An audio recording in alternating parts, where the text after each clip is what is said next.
Good morning students. तो ये एक वीडियो है डेफर्ड रेवेन्यू एक्सपेंडिचर की, जो कि मैंने प्रीवियस वीडियो में कवर अप नहीं किया था। तो डेफर्ड रेवेन्यू एक्सपेंडिचर का मतलब क्या होता है? एक ऐसा खर्चा जो होता तो रेवेन्यू नेचर का है, ठीक है, लेकिन उसका बेनिफिट काफ़ी सालों तक मिलता है, ठीक है। मतलब it is the combination of two, क्योंकि देखो रेवेन्यू एक्सपेंडिचर क्या होता है, जो रेवेन्यू का होता है नेचर का, लेकिन कैपिटल एक्सपेंडिचर में क्या होता है, बेनिफिट सालों साल तक मिलते हैं, है ना। तो कायदे से देखा जाए तो ये है तो रेवेन्यू, लेकिन इसका बेनिफिट जो होता है ना वो रिसीव होता है सेवरल ईयर्स में। अब वो सेवरल ईयर्स कितने हो सकते हैं? लगभग 3 से 7 साल, ठीक है, ये इसकी लिमिट है। अब देखो जस्ट एन एग्जाम्पल हम यहाँ पे ले लेते हैं,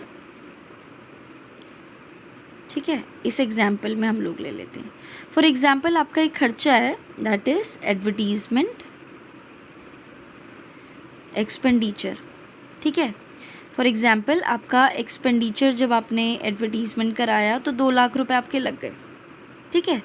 लेकिन एक ही ऐड को फॉर एग्जाम्पल आप 4 सालों तक दिखाओगे, ठीक है। फॉर एग्जाम्पल आपने कोलगेट की ऐड बनाई, तो जब आपने वो ऐड बनाई लोगों को दिखाने के लिए, तो इस ऐड को बनाने में 2 लाख रुपए लग गए, ठीक है।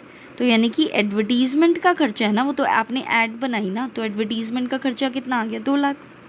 अब इस ऐड को, इस कोलगेट की ऐड को ना आप 4 साल तक दिखाओगे, फॉर एग्जाम्पल, हमने सिर्फ एग्जाम्पल लिया, तो इसको आपने 4 साल तक दिखाया टीवी पर इस ऐड को, तो इसका मतलब क्या है, ये जो 2 लाख रुपए हैं ये 4 सालों में डिवाइड होने चाहिए, है ना, क्योंकि आपने ये जो 2 लाख रुपए लगाए वो 4 साल की ऐड को दिखाने के लिए लगाए, कि 4 सालों तक आप उस ऐड को दिखाओगे। तो इसका मतलब क्या हुआ, अगर 2 लाख रुपीज़ है इज़ द टोटल एक्सपेंडिचर, और दिखाओगे, बेनिफिट आपको रिसीव होगा 4 सालों तक। इसका मतलब अगर मुझे पर ईयर के हिसाब से निकालना पड़े तो 4 1 ज़ा 4, 4 5 ज़ा 20, यानी कि कितना आ गया, यानी कि 50,000 का हो गया, यानी कि पहले साल का 50,000 अगर डिवाइड करें तो 50,000 सेकेंड साल का, 50,000 थर्ड ईयर का, और 50,000 फोर्थ ईयर का। इस तरीके से डिवाइड होना चाहिए ये कायदे से, तो क्योंकि बेनिफिट अगर 4 सालों में रिसीव हो रहा है तो एक्सपेंडिचर भी तो 4 सालों में डिवाइड होना चाहिए, है ना। तो इसी टर्म को हम लोग बोलते हैं डेफर्ड रेवेन्यू एक्सपेंडिचर, ठीक है। अब देखो इसका ट्रीटमेंट कैसे होता है। एग्जाम्पल यही वाला लेते हैं कि यही कि एडवर्टीज़मेंट में खर्चा लगा 2 लाख रुपीज़ का, 4 सालों तक एडवर्टीज़मेंट दिखाओगे, यानी कि पर ईयर 50-50 लगाओगे ना आप, है ना। तो अब देखते हैं ट्रीटमेंट क्या होगा। ये हमारा फर्स्ट ईयर, ठीक है। फर्स्ट ईयर में आप ट्रेडिंग एंड P&L अकाउंट के P&L वाले साइड पर आप यहाँ पे शो करोगे 2 एडवर्टीज़मेंट एक्सपेंसेस। पहले साल का कितना बचे? 50,000 है ना, तो यहाँ पे क्या दिखाओगे? 50,000, ठीक है। लेकिन अभी भी 1.5 लाख रुपए का बेनिफिट अभी भी है हमारे हाथ में, है ना।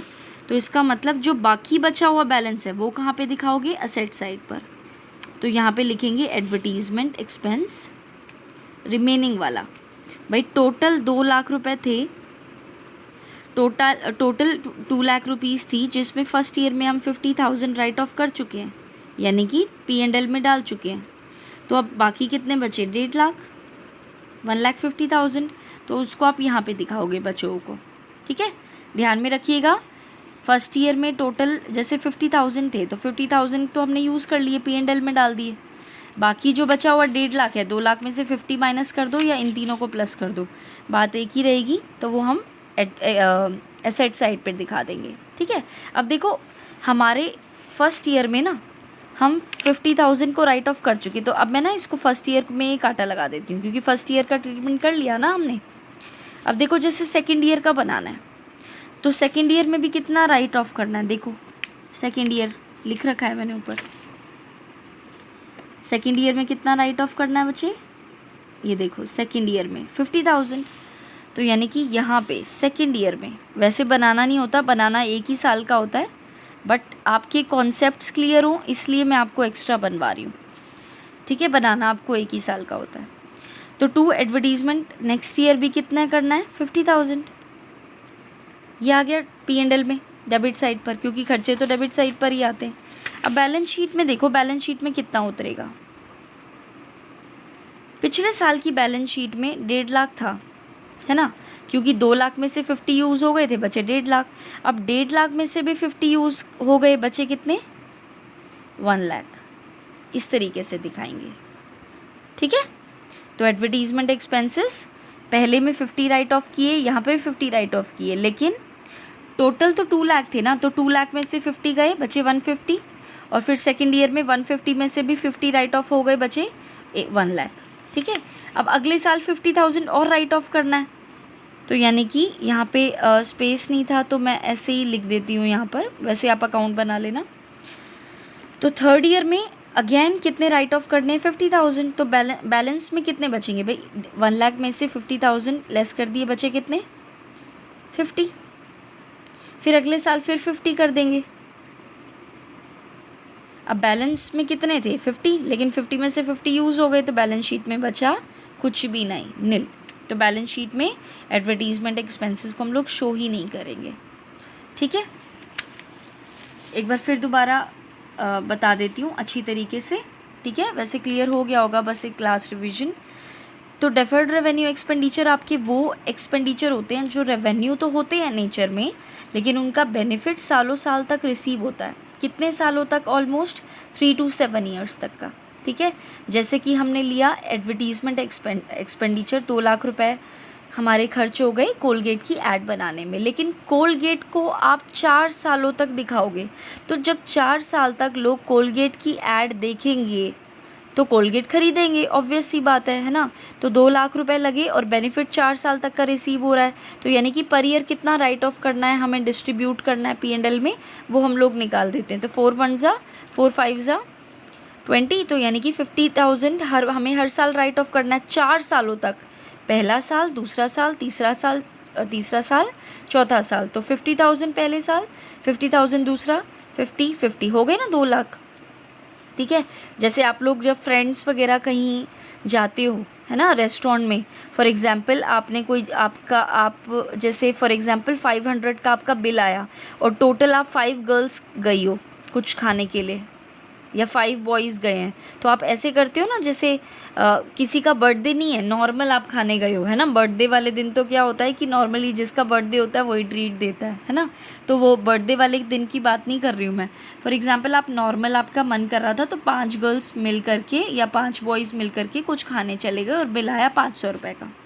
तो आप 5 लड़कियाँ कैसे उस बिल को डिवाइड करोगी, 5 गर्ल्स है ना, तो पर गर्ल या पर बॉय के हिस्से में कितने कितने रुपए आएंगे, 100 रुपये। ऐसे में क्या होगा, बर्डन भी नहीं होएगा, है ना, कि 500 अगर एक ही बॉय को देना पड़े या 500 अगर एक ही गर्ल को देना पड़े तो उसके ऊपर बर्डन हो जाएगा बहुत ज़्यादा। तो इस बर्डन को लेस करने के लिए हम डिवाइड कर देंगे। तो पर हेड कितना कितना आएगा, 500 लड़कियों में 100 100 100 100 100, यानी कि 5 बार, 5 गर्ल्स हैं तो 100 100 सबके हेड में आएगा। तो वही चीज़ मैं आपको इसमें बता रही हूँ, जैसे 2 लाख हैं, 4 साल में डिवाइड किया, यानी कि पर हेड, यानी कि पर ईयर कितना है 50, जैसे पर हेड यहाँ पे 100 आया था।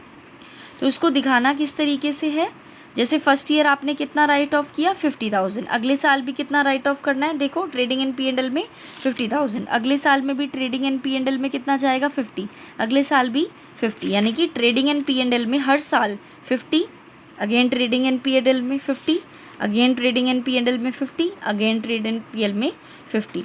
अब बैलेंस शीट में कैसे दिखाएंगे भाई, 2 लाख में से 50 यूज़ हो गए, बचे 1,50,000, 1,50,000 में से भी 50 यूज़ हो गए, बचे 1 लाख, 1 लाख में से भी 50 यूज़ हो गए, बचे 50, और 50 में से भी 50 यूज़ हो गए, बचा कुछ भी नहीं, ठीक है। तो इस तरीके से ये डेफर्ड रेवेन्यू हम लोग 4 सालों तक का रिकॉर्ड करेंगे, फर्स्ट, सेकेंड, थर्ड, फोर्थ, ठीक है। अभी यहाँ पे स्पेस नहीं था तो इसलिए मैंने थर्ड एंड फोर्थ का काउंट ना बना करके जस्ट आपको सिंप्लीफाई बता दिया है यहाँ पर, ठीक है। फिर भी कोई डाउट हो तो आप लोग पूछ सकते हैं।